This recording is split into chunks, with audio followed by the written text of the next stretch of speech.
வணக்கம் உறவுகளே.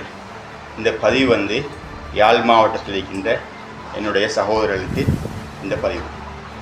நீங்கள் ஒரு விஷயத்தை விளங்கிக்கோங்க. நான் இந்த டிக்டாக்கில் போடுற அனைத்து பொருட்களும் கொழும்பில் மிக குறைந்த விலையில் ஹோல்சேலில் விற்கக்கூடிய விலைகள். வெளி மாவட்டங்களிலிருந்து வந்து இங்கே பொருட்களை பெற்றுக்கொள்வதற்கு கொஞ்சம் கஷ்டமாகிறார்கள், டைம் இல்லாமல்.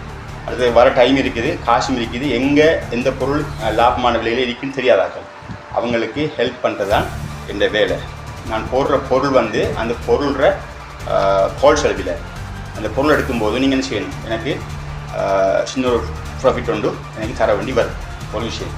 ரெண்டாவது விஷயம் என்னென்றா சகோதரர்களே, கேஷ் ஆன் டெலிவரி இல்லை. விளைவிக்கோங்க. ஏன்னா ஒரு நாளைக்கு நான் அதிகமான கோலை நான் அட்டன் பண்ணுறேன். யாழ் மாவட்டத்தில் சகோதரர்கிட்ட ஃபோனை தான் அட்டன் பண்ணுறேன். எல்லாத்தையும் கதைக்கிறீங்க, கதைச்சிட்டு கேஷ் ஆன் டெலிவரி என்னென்னா அந்த காசை நம்பி போகிறதுக்கு டவுட் இருக்குது. அது நியாயம். அது நான் அதில் புறகானம் இல்லை. உங்களுக்கு கொழும்பில் உங்களோட ஃப்ரெண்டோ சரி ரிலேஷன் சரி யாரும் இருந்தால் அவங்க ஊடாக நீங்கள் என்ன செய்யலாம், காசை கொடுத்து அனுப்பினா நான் அந்த பொருளை அவங்கள்ட்ட கையில் பாரம் கொடுக்கலும். சரியான கேஷ் ஆன் டெலிவரி இல்லை. உங்களோட யாழ்ப்பாணத்தில் இருக்கிற ஃப்ரெண்டாக்கள் எங்கள் கொழும்பில் இருந்தால், உறவினர்கள் இருந்தால் மட்டும்தானே செய்யுங்க என்ன கண்டக்ட் பண்ணுங்கள்.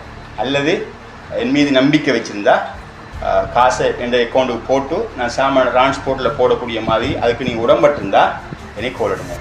சும்மா வேஸ்டேஜாக யூஸ் பண்ணி கோல் எடுக்காதீங்க. ஏன்னா டைம் வந்து வெரி இம்பார்ட்டன்ட். நான் நிறைய கோல் கதைச்சிட்டு கடைசியில் கேஷ் ஆன் டெலிவரி இல்லைன்னு சொன்னோடனே அவரோட டீல் முடியுது. அப்போ அவன் நேரம் கதைச்சதெல்லாம் வேஸ்டேஜ். நான் கொஞ்சம் வேலை காலத்தானே ப்ளீஸ் பண்ணி அதை விளங்கி கொள்ளுங்கோ. கேஷ் ஆன் டெலிவரி இல்லை, உங்களுக்கு அக்கௌண்ட்டில் காசு போட முடியும் இருந்தால் மட்டும் என்ன செய்யுங்க, என்னை கோல் எடுங்க. வணக்கம்.